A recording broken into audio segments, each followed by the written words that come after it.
আমাদের পরিবার নিয়ে হারুন খানের বাবা মাকে নিয়ে টিভির হারুনের হোটেলে ভাত খেয়েছেন। কালকে অভ্যুত্থান সমর্থনের পর তারা আজকে উপদেষ্টা হয়ে অনেক কথাবার্তা বলছেন।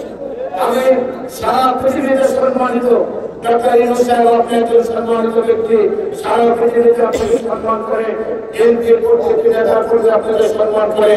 যখন আপনার মুখ থেকে বেরিয়ে আসে ছাত্ররা একটি রাজনৈতিক দল করতে চায়, তখন আমার কাছে এটা অস্বস্তি লেগেছে। সারা দেশের 18 কোটি মানুষকে এই কথা আপনার মুখ থেকে আসতে পারে না। তাই আমরা আজকে বলতে চাই, তিন কথা বলবো না, শুধু একটি কথা বলতে চাই। আপনি ন্যূনতম সাধারণের নেতা তারেক রহমান 2 বছর আগে 31 দফা দিয়েছেন। এই 31 দফার বাইরে বাংলাদেশে এমন কোন দফা নেই যে রাষ্ট্র সংস্কার, রাষ্ট্র মেরামতের জন্য অন্য কোন দফা কেউ সংযোজন করতে পারেন। তারপর উনি বলেছেন, যদি কারো কোনো গুণের যোগ্যতা সুপারিশ থাকে আমরা সেটা গ্রহণ করবো। তাই আমরা বলতে চাই, উনি বলেছেন ন্যূনতম সংস্কার করে আর অতি শীঘ্রই নির্বাচনের রোডম্যাপ করে দেন, তাহলে বাংলাদেশের মানুষ আপনাদের বিরুদ্ধে উঠে দাঁড়াবে। কারণ মানুষ নির্বাচন চায়। 17 বছর আমরা আন্দোলন সংগ্রাম করেছি, আমরা আমাদের মায়ের জানাজা করতে পারি নাই, আমরা আমাদের বাবার জানাজা করতে পারি নাই, আমরা আমাদের বাড়িতে 17 বছর থাকতে পারি নাই।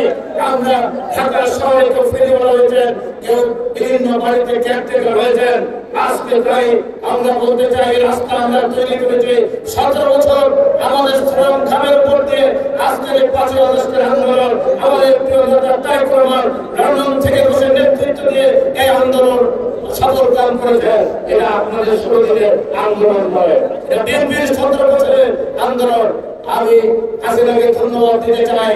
15 বছর যে বিএনপির উপর অত্যাচার জুলুম করেছেন, বিএনপি একটি প্ল্যাটফর্ম ছিল, সত্যিকার অর্থে রাজনৈতিক দল ছিল না। আপনার কারণে তারেক রহমানের নেতৃত্বে আজকে বিএনপি বাংলাদেশের অন্যতম বৃহত্তম রাজনৈতিক দল, এমন একটি সময় খাঁটি করে রাজনৈতিক দল হচ্ছে বিএনপি।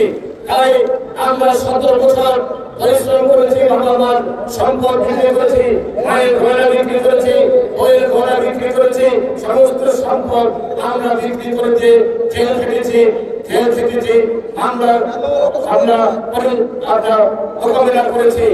যে একজনের জন্য আমার প্রিয় নেতা তারেক রহমানের গায়ে যেন কাদা না লাগে, এবং তারা যদি কেউ করেন তাদের বিএনপি করার কোনো অধিকার নেই, তারা বিএনপি থেকে বহিষ্কার হবে।